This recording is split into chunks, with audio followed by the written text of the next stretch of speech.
देखो अगर तुम 2:30 बजे निकलोगी तो फिर मैं 2:15 तक ही निकलूंगी, क्योंकि फिलहाल अच्छा देखें,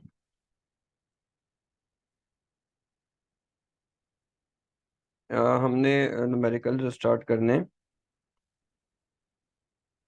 ये एक हमारे पास न्यूमेरिकल है।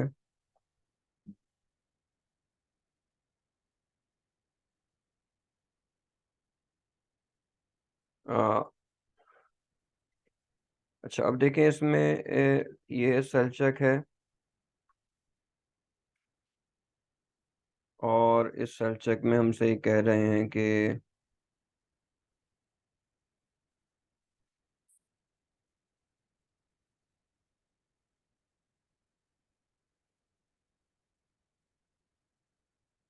Calculate the boiling point of a solution containing 12.5 gram benzoic acid. उसका फॉर्मूला दिया हुआ है।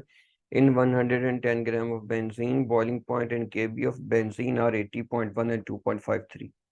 अच्छा देखिए, इसमें दो चीज़ों के मैथ्स दिए हुए हैं ना, तो जो मैथ्स कम होगा वो किसका होगा? सॉल्यूट का होगा। और जो मैथ्स ज़्यादा होगा वो किसका होगा? सॉल्यूशन का होगा। ठीक है, अब ज़रा नोट डाउन तो करें कि हमें क्या क्या चीज़ें गिवन है। अब जो चीज़ें हमको गिवन हैं,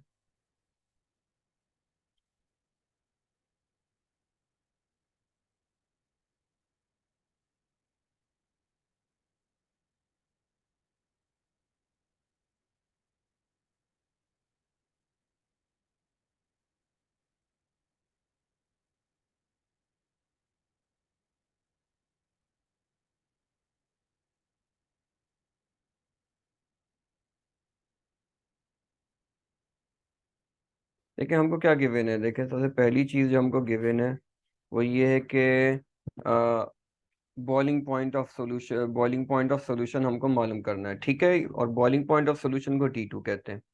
ये हमने कल आपको बताया था कि T2 for always for the solution. अब T2 boiling point of solution होगा या फ्रीजिंग पॉइंट ऑफ सोल्यूशन होगा। ठीक है, और one for all always for solvent, यानी T1 जो होगा वो बॉइलिंग पॉइंट ऑफ सॉल्वेंट होगा या फिर फ्रीजिंग पॉइंट ऑफ सॉल्वेंट होगा। ठीक है, तो हमसे चूंकि बात कर रहे हैं बॉइलिंग पॉइंट की, तो ये बॉइलिंग पॉइंट ऑफ सोल्यूशन इन्होंने हमसे पूछा है, तो ये क्या हो जाएगा? T2 होगा।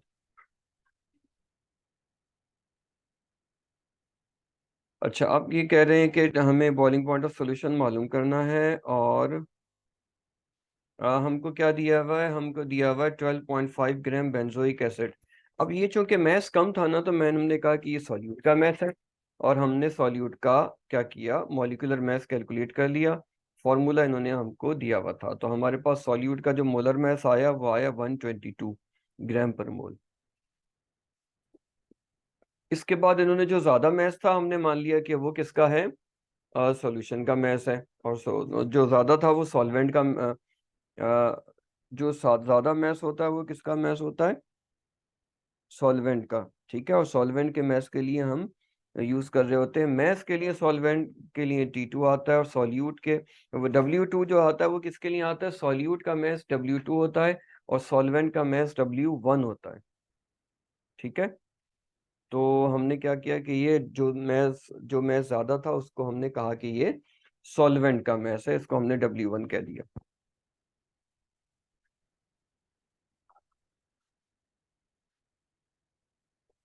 और इसके बाद क्या आ गया?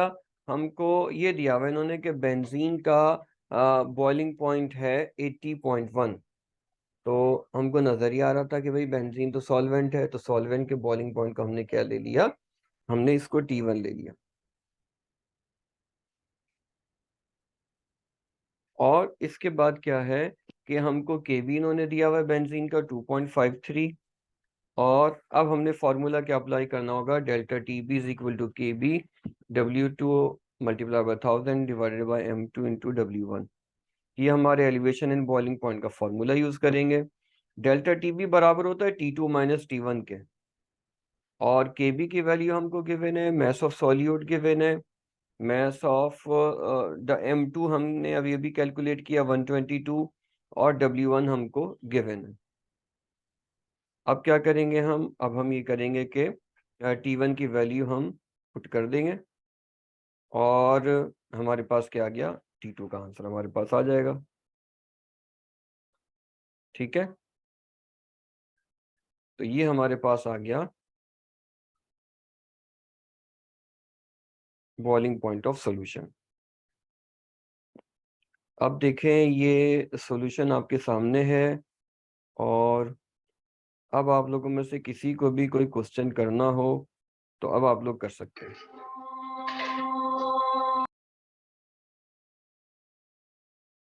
जी, एनीबॉडी, एनी क्वेश्चन?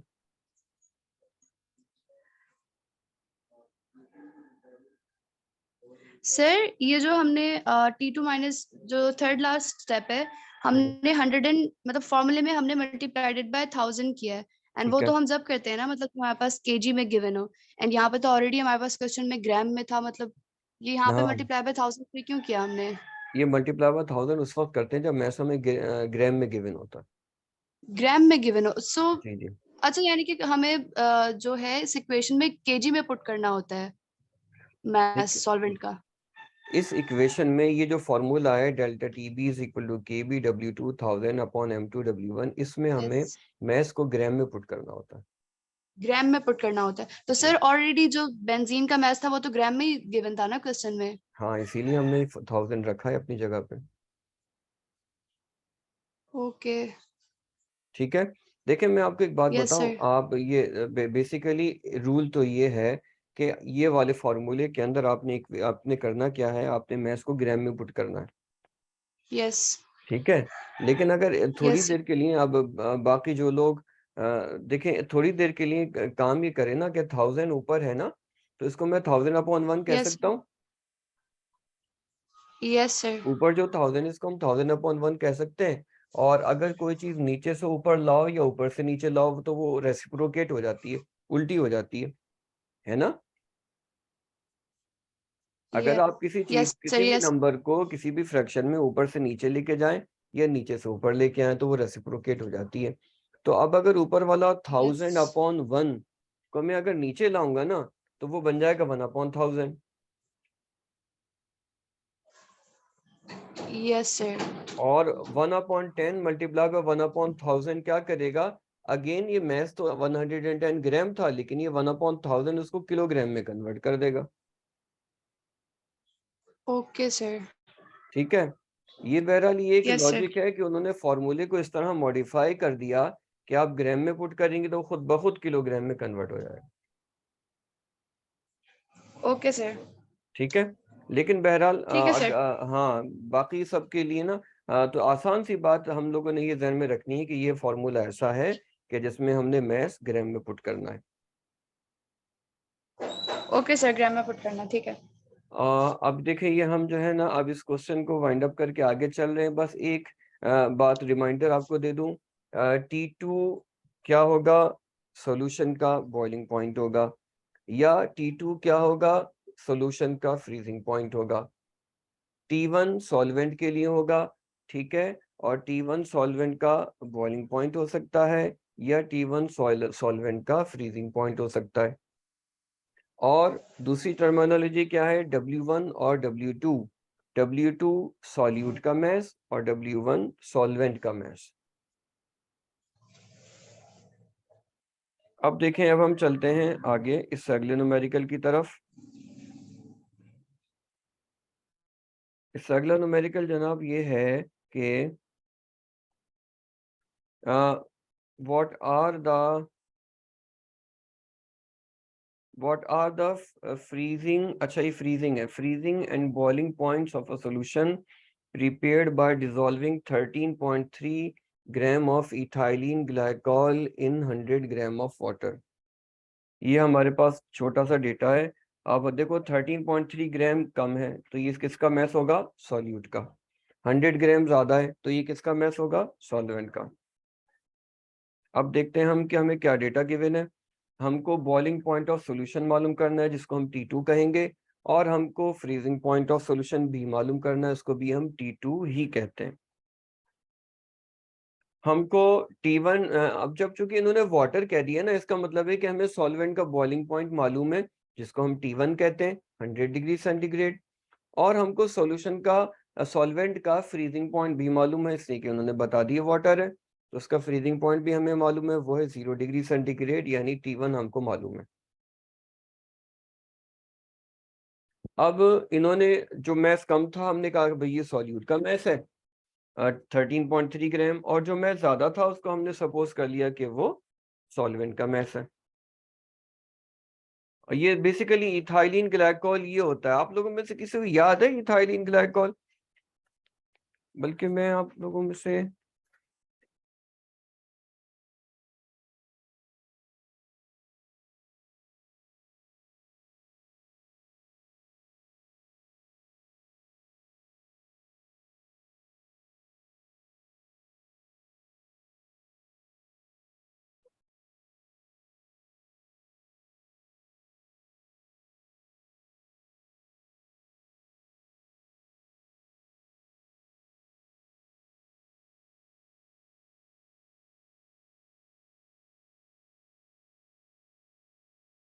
जी, अभी मैं जरा आप लोगों से ये इथाइलिन ग्लाइकोल का फॉर्मूला ये मैंने अभी आप लोगों को लिख के दिखाया है। आप लोगों में से किसी को याद याद पड़ रहा है कि कहीं देखा था स्मॉल फॉर्मूले को? कहीं कोई बता सकता है?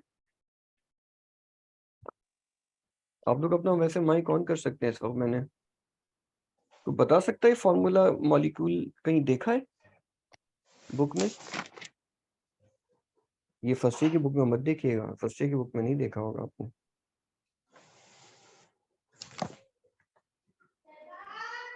किसी को याद आ ये रहा से है? पिछले साल जो हम लोगों की केमिस्ट्री का चैप्टर 4 था हम्म, उसमें था ये।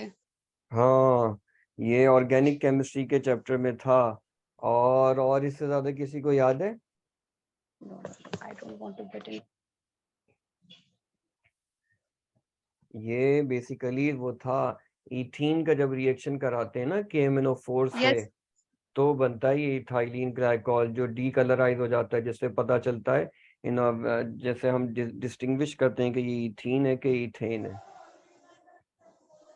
आप लोगों ने वहां पढ़ा था कि इथीन जो है ना वो डीकलराइज करता है KMnO4 को। बहरहाल ये बहुत अच्छी बात है कि आप लोगों में से किसी को याद तो आया। It's very good.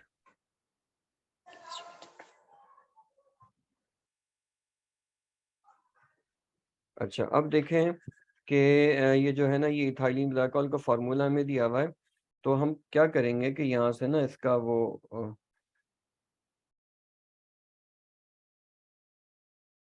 हम लोग इसको देख के ना इसका क्या करेंगे, मॉलिक्यूलर फार्मूला निकाल के ना फिर इसका मोलर मास निकाल लेंगे हम। ठीक है, इसका मोलर मास निकालना आ चुके। इन्होंने वाटर दिया हुआ है ना, तो आप ये मैं यही देख रहा हूँ वाटर का ना KB दे रहे हैं, ना न्यूमेरिकल में ना वाटर का KF दे रहे हैं। तो आप ये वाटर का मोलर बॉइलिंग पॉइंट कांस्टेंट और KF जो है ना ये याद कर लें आप। ठीक है, और अब हमें फार्मूला अप्लाई करना है ये वाला। तो पुराना हो गया ये फार्मूला, इस फार्मूले के अंदर हमने वैल्यूज पुट कर दी। ठीक है, सारी वैल्यूज हमको दी हुई थी। डेल्टा TB की जगह हमको T2 माइनस T1, और T1 हमको पता है, तो हमारे पास क्या आ जाएगा, ये हमारे पास T2 आ गया, 101.115 बॉइलिंग पॉइंट ऑफ सोल्यूशन आ गया। यहाँ तक कोई बात आप लोगों ने पूछनी है तो अभी आप लोग पूछ सकते हैं मुझसे। यहाँ तक कोई बात पूछनी है आप लोगों को?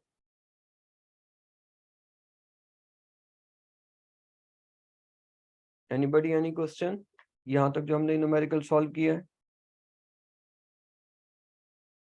ठीक है, मैं सपोज करता हूँ कि शायद आप लोगों को कोई क्वेश्चन अभी नहीं करना।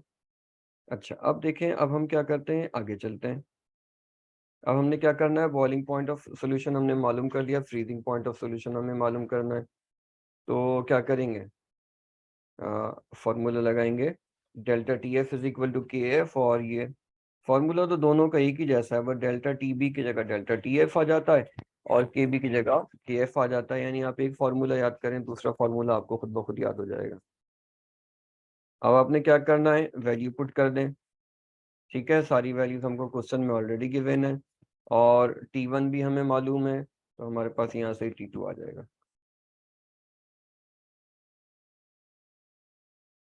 तो ये आसान सा न्यूमेरिकल है, आप इसको देख लें, कोई बात पूछनी हो तो पूछ लें, पूछ सकते हैं आप अभी, और वरना फिर हम आगे चलते हैं।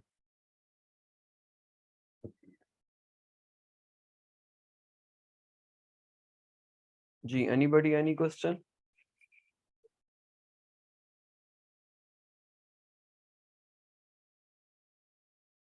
यस, तिलावेश, कोई सवाल पूछना है?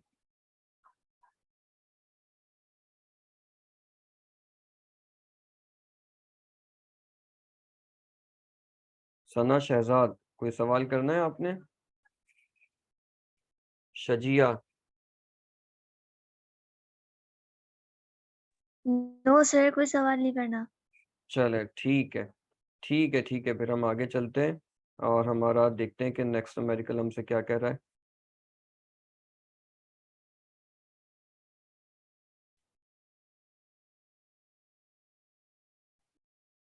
अच्छा जनाब, तो अब हमारा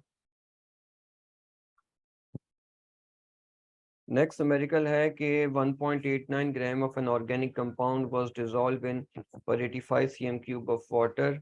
The boiling point under 1 atmospheric pressure of this solution increased to 100.106. What is the molecular mass of A? अब देखें यहाँ पे हमको जो है ना, जो कम मैस है, हमें लग ही रहा है कि ऑर्गेनिक कंपाउंड 1.89 ग्राम कम ही मैस लग रहा है, तो ये सॉल्यूट का मैस, हमने कहा कि ये सॉल्यूट का मैस है। और वाटर, वाटर तो होता ही सॉल्वेंट है ना, तो वाटर का हमको वॉल्यूम दिया हुआ है और क्या दिया हुआ है, वाटर की डेंसिटी दी हुई है। अब डेंसिटी और वॉल्यूम से हम क्या कर सकते हैं, वो हम जो करेंगे फिर आगे चल के देखते हैं। अच्छा, इसके बाद उन्होंने हमें दिया हुआ है बॉइलिंग पॉइंट ऑफ सॉल्यूशन दिया हुआ है, ठीक है, बॉइलिंग पॉइंट ऑफ सॉल्यूशन दिया हुआ है और मॉलिक्यूलर मास ऑफ सॉल्यूट हमें मालूम करना है। और ये देखें, ये यहाँ तक हमने डेटा बनाया। अब क्या करना है, के बी हमें वाटर का याद करना पड़ेगा 0.512, ठीक है। ये वैसे के बी जो है ना, ये उससे मिलता जुलता है, आप देखें ना, वो जो बोहर रेडियस था वो था 0.529 एंगस्ट्रॉम, और ये 0.512 है वाटर का के बी। अच्छा, वाटर चूंकि दिया हुआ है तो हमें वाटर का बॉइलिंग पॉइंट तो पता है, उसको क्या कहेंगे, सॉल्वेंट के बॉइलिंग पॉइंट को T1 कहेंगे, और डेल्टा टी बी हम यहाँ से निकाल लेंगे, इसलिए कि T1 भी हमें गिवन है, T1 भी हमको गिवन है, और हमें T2 भी गिवन है, तो यहाँ से हमने डेल्टा टी बी निकाल लिया। फिर delta T B delta T B निकाला हमने, और फिर क्या करना है हमने, फिर हमने करना ये है कि ये जो हमें यहाँ जो हमें दी हुई है ना, वाटर की डेंसिटी दी हुई है और वॉल्यूम दिया हुआ है, तो यहाँ से हमने डेंसिटी का फॉर्मूला अप्लाई करके इसको रीअरेंज किया, और हमने क्या किया, ये मैस यहाँ से निकालेंगे हम, डेंसिटी की वैल्यू पुट की करेंगे और वॉल्यूम की वैल्यू पुट करेंगे, हमारे पास मैस आ जाएगा। अब ये जो मैस है ना, ये हमारे पास वाटर का मैस आएगा जिसको हम सॉल्वेंट कहेंगे, और सॉल्वेंट के मैस को हम W1 कहते हैं। अब इसके बाद हमने क्या करना है, बहुत आसान काम है, डेल्टा टीबी का फॉर्मूला अप्लाई करेंगे, फॉर्मूले के अंदर वैल्यूज पुट करेंगे, और हमारे पास इसको रीअरेंज करके आंसर आ जाएगा। ये भी मैं इंशाल्लाह प्रेजेंटेशन बॉन्ड टीचर के ऊपर यूट्यूब चैनल पे अपलोड करके आपको दे दूंगा, ठीक है।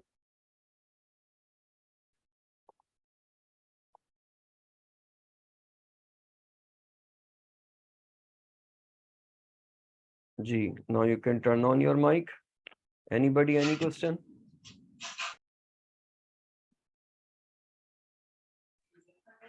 सर मैंने एक चीज पूछनी है कि कंफर्म करनी है कि अगर हमारे पास सॉल्वेंट का मास ग्राम में गिवन होगा तो हम 1000 पुट करेंगे फॉर्मूले में, एंड अगर केजी में गिवन होगा सो हम 1000 पुट नहीं करेंगे फॉर्मूले में।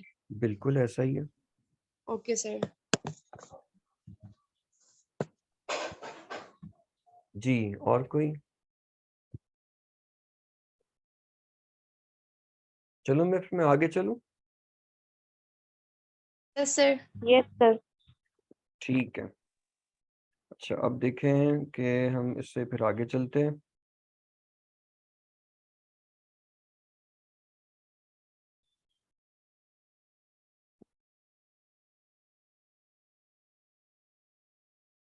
अच्छा, अब देखें, ये है कि अब ये क्वेश्चन हमसे कह रहा है कि an aqueous solution of a compound boils at 102.4 at what temperature will this solution freeze? तो बड़ा मतलब एक अजीब सा क्वेश्चन है कि बॉइलिंग पॉइंट देख के हमसे फ्रीजिंग पॉइंट पूछ रहे हैं। ऐसा भी मतलब बच्चों के साथ ऐसी ज्यादती नहीं होनी चाहिए, तो मतलब इसका तो कोई सिरा ही हाथ नहीं आ रहा ना। बॉइलिंग पॉइंट देख के आप फ्रीजिंग पॉइंट पूछ लें, तो ज्यादती है बच्चों के साथ। बहरहाल अब कुछ भी है, अब क्या करें, देखते हैं इसका कोई ना कोई रास्ता निकालते हैं। साइंस में यही होता है ना, साइंस वाले बच्चों को बड़ा जुल्म करते हैं। आप लोगों ने सुना ही होगा एक बात ना, कि वो कोई बच्चा था, उसका ना वाइवा हो रहा था बायोलॉजी का, और बेचारे का बड़ा खराब वाइवा जा रहा था, उसको अक्सर सवालात के जवाब नहीं आ रहे थे। तो बहरहाल उससे आखिरी सवाल पूछा गया कि उसको ना किसी जानवर की टांग दिखा के पूछा गया कि इसका नाम बताओ। अब वो गरीब बेचारा, वो भी नहीं आया उसको सवाल का जवाब, उसने उससे भी सॉरी कर लिया। तो जो वाइवा लेने वाला था उसको गुस्सा आ गया, उसने कहा कि तुम फेल हो गए, बताओ तुम्हारा नाम क्या है। तो उसने कहा कि सर अब आप मेरी टांग देख के बताएं मेरा नाम क्या है। तो इस तरीके से जो है ना वो ये भी कुछ इसी किस्म का सवाल है कि बॉइलिंग पॉइंट दे के फ्रीजिंग पॉइंट पूछ रहे हैं। चलें बहरहाल अब इसको देखें, कुछ ना कुछ करने की कोशिश करते हैं। अब देखें इसमें जो है ना कि हमको बॉइलिंग पॉइंट दिया हुआ है किसका, एक्वस सॉल्यूशन का। अच्छा अब देखें चूंकि ये एक्वस सॉल्यूशन है ना, इसका मतलब क्या है, इसका मतलब ये है, अच्छा बॉइलिंग पॉइंट देख के फ्रीजिंग पॉइंट हमसे पूछा है, सॉल्यूशन के लिए T2 यूज कर रहे होते हैं।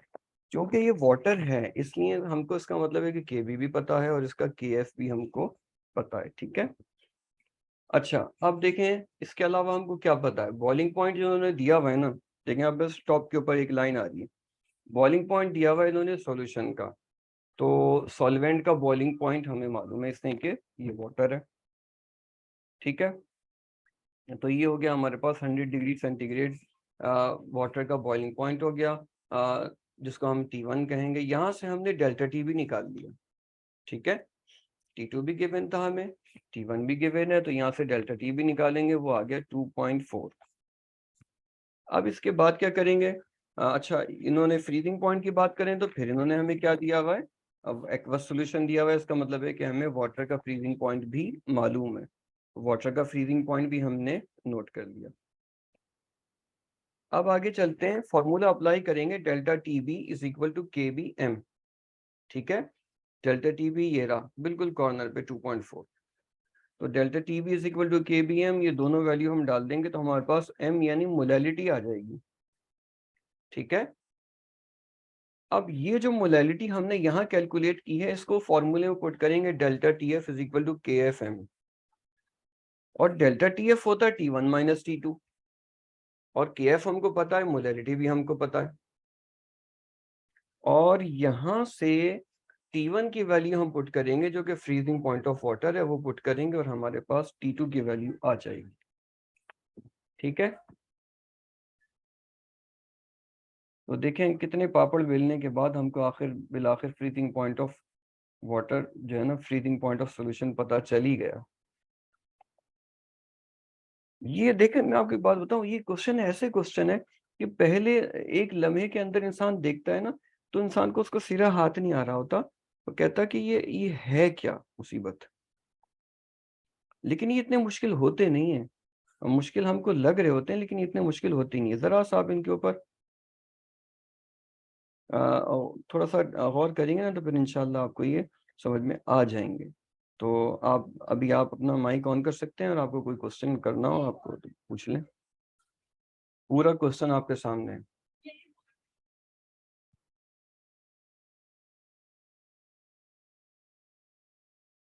Yes, anybody, any question?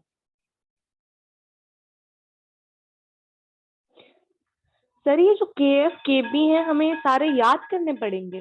सारे नहीं, दो याद करने पड़ेंगे, वाटर का केबी और वाटर का केएफ, बस। सिर्फ वाटर का ना? हाँ, वाटर का केबी 0.512 और केएफ 1.86। Okay sir. बिस्मा आ रहा है कुछ समझ में? कोई जी सवाल है जी सर। पूछना? कोई सवाल पूछना नहीं है? नहीं नहीं। ठीक है। अच्छा, अब देखें ये हमारे न्यूमेरिकल्स तो ख़त्म हो गए। अब हम आते हैं उसके ऊपर कि ये ऑस्मोसिस क्या है। ऑस्मोसिस आप लोग तो पढ़ते हैं बायोलॉजी वाले, कोई बताएगा ऑस्मोसिस क्या होता है?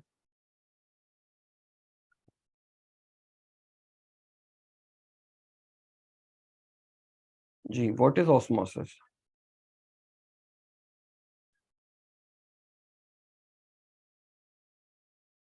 मूवमेंट ऑफ वाटर मॉलिक्यूल होती है ना, from high concentration to low concentration.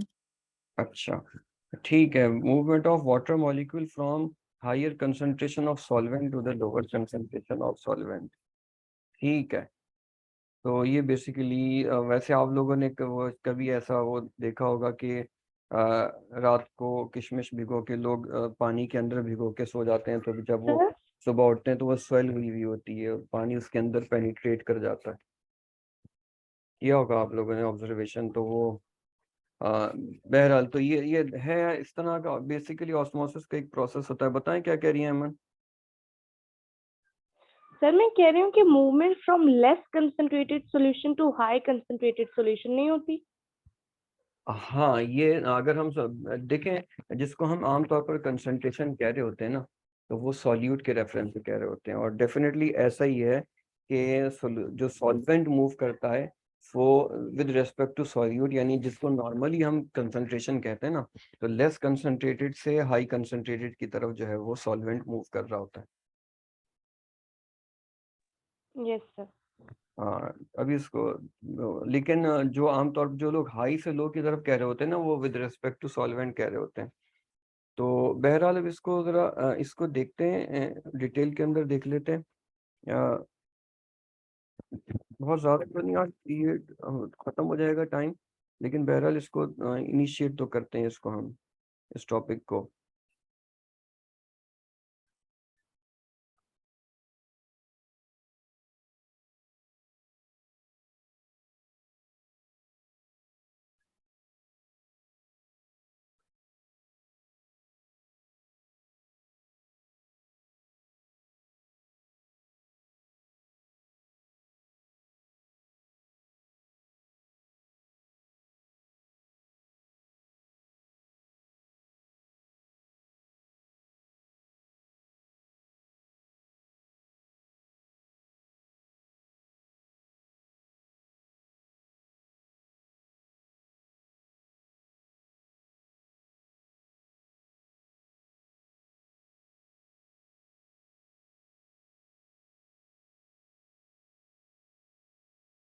ये पेज नंबर क्या है आप इसका, ऑस्मोसिस का जो टॉपिक स्टार्ट हो रहा है?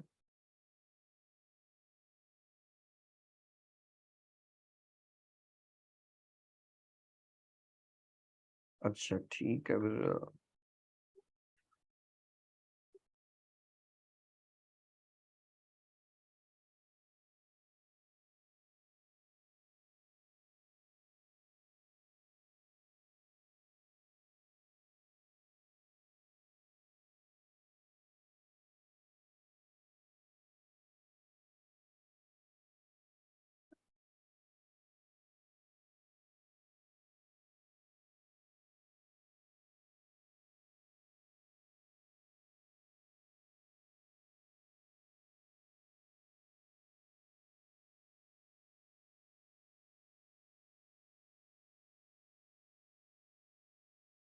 अच्छा देखें, ये ना एक छोटा सा टॉपिक रह गया, daily life application of depression of freezing point and elevation of boiling point.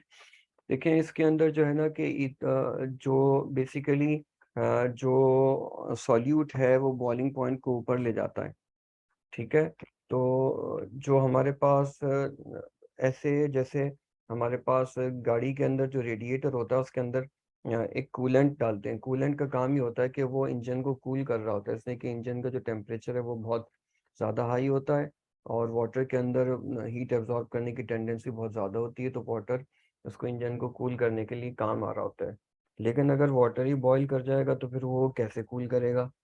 ठीक है। तो इसके लिए ना हम जो बाज लोग तो ये करते हैं कि या कूलेंट के अंदर जो है ना वाटर के अंदर इथाइलिन ग्लाइकॉल डाल देते हैं। और बाज़ लोग ये करते हैं कि इथाइलिन ग्लाइकॉल को प्योर फॉर्म के अंदर जो है ना वो कूलेंट के तौर पर यूज़ कर रहे होते हैं, या इथाइलिन ग्लाइकॉल का एक बहुत हाईली कंसनट्रेटेड सोल्यूशन ले लेते हैं, उसको कूलेंट के तौर पर यूज़ कर रहे होते हैं, इसलिए कि ये एक ऐसा जो है वो सॉल्यूट है इथाइलिन ग्लाइकॉल कि ये क्या करता है कि बॉइलिंग पॉइंट को एलिवेट कर देता है और जो है इसकी कूलिंग कैपेसिटी बढ़ जाती है। इसके अलावा क्या होता है कि इथाइलिन ग्लाइकॉल एंटीफ्रीज का भी काम कर रहा होता है कि जहाँ पे बहुत ज़्यादा जो है आइस होती है, बहुत ज़्यादा यूरोप के अंदर जो बहुत ज़्यादा ठंडे इलाके हैं, तो वो आइस के ऊपर अगर इथाइलिन ग्लाइकॉल को स्प्रिंकल करते हैं या इथाइलिन ग्लाइकॉल उसके ऊपर फ्लो करा देते हैं, डाल देते हैं, तो क्या होगा कि वो आइस और इथाइलिन ग्लाइकॉल मिलके एक ऐसा सॉल्यूशन बनाते हैं कि जिसका फ्रीजिंग पॉइंट नीचे चला जाता है। मिसाल के तौर पर अगर टेम्परेचर चल रहा है -20 चल रहा है मिसाल के तौर पर यूरोप में, तो इथाइलिन ग्लाइकॉल इतना डाल दिया कि उसने एक ऐसा सॉल्यूशन बना लिया आइस के साथ मिलकर कि जिसका टेम्परेचर फ्रीजिंग पॉइंट -25 है। तो अब अगर मिसाल के तौर पर बाहर -20 है और वो उसका फ्रीजिंग पॉइंट नीचे चला गया -25 पे, इसका मतलब ये कि वो -25 पे फ्रीज होगा और -20 एक हाई टेम्परेचर है, वो इस पे क्या होगा, वो लिक्विड हो जाएगा। तो जितनी भी आइस होती है वो मेल्ट होना शुरू हो जाती है। तो यही तरीका होता है जो रनवेज होते हैं ना जहाज़ों के, उनको क्लीन करने के लिए, उनको डी आइस करने के लिए ये तरीका यूज़ हो रहा होता है। इसके अलावा जो है अगर आप गौर करें तो आइसक्रीम हमको क्यों पसंद होती है? आइसक्रीम को हमें यूँ पसंद होती है कि it is very cold and even if it is very cold we can still enjoy its softness. तो वो बहुत ठंडी भी होती है, इसके बावजूद वो सख्त नहीं होती, हम उसकी जो सॉफ्टनेस है उसको एंजॉय कर पाते हैं, तो इसीलिए उसको कहते हैं आइस क्रीम, ठीक है ना। तो ये क्या होता है कि ये इतनी ठंडी भी हो जाती है और फिर फ्रीज भी नहीं होती, इसलिए कि उसके अंदर ऐसे सॉल्यूट हमने डाले हुए होते हैं कि जो उसके फ्रीजिंग पॉइंट को जब जाके वो फ्रीज होगी, सॉलिड होगी, बहुत पीछे ले जाते हैं। यानी अगर मिसाल के तौर पर अगर हमने उसका ऐसा सॉल्यूशन बना दिया कि वो -15 पे जाके फ्रीज होगी, इसका मतलब ये हुआ कि -14 पे, -13, -12 ये सारे टेम्परेचर हाई टेम्परेचर हो गए। अब यहाँ पे वो फ्रीज नहीं होगी, सॉफ्ट रहेगी, ठीक है। तो इसकी हेल्प से हम क्या कर लेते हैं कि जो है वो सॉफ्टनेस को और कोल्डनेस को, आइसक्रीम की दोनों को एट अ टाइम जो है ना एंजॉय करने की पोजीशन में आ जाते हैं, ठीक है। ये बातें आपके समझ में आई, एप्लीकेशन ऑफ डेल्टा, ये अपना एलिवेशन ऑफ बॉइलिंग पॉइंट और depression of freezing point.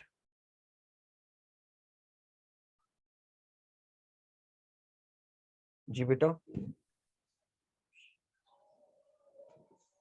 Yes sir.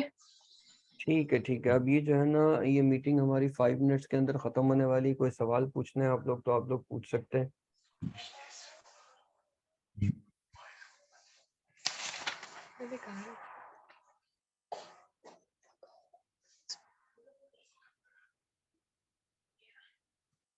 Osmosis हमारा नहीं शुरू हो पाया।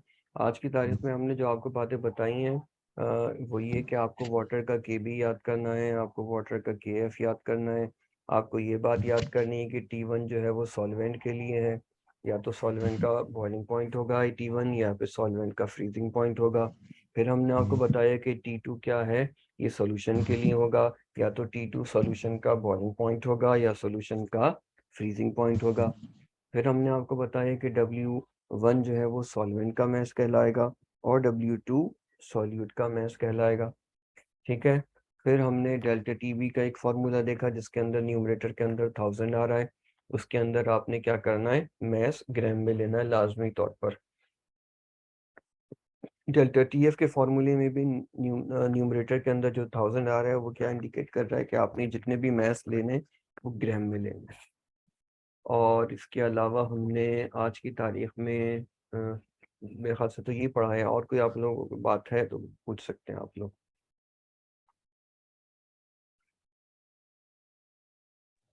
सर कल से हम अपनी शेड्यूल के मुताबिक क्लासेस लेंगे ना? इंशाल्लाह। ठीक है सर। इंशाल्लाह जी। May I end the meeting.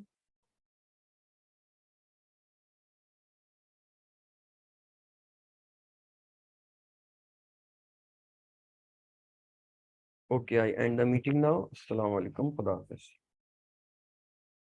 Allah Hafiz.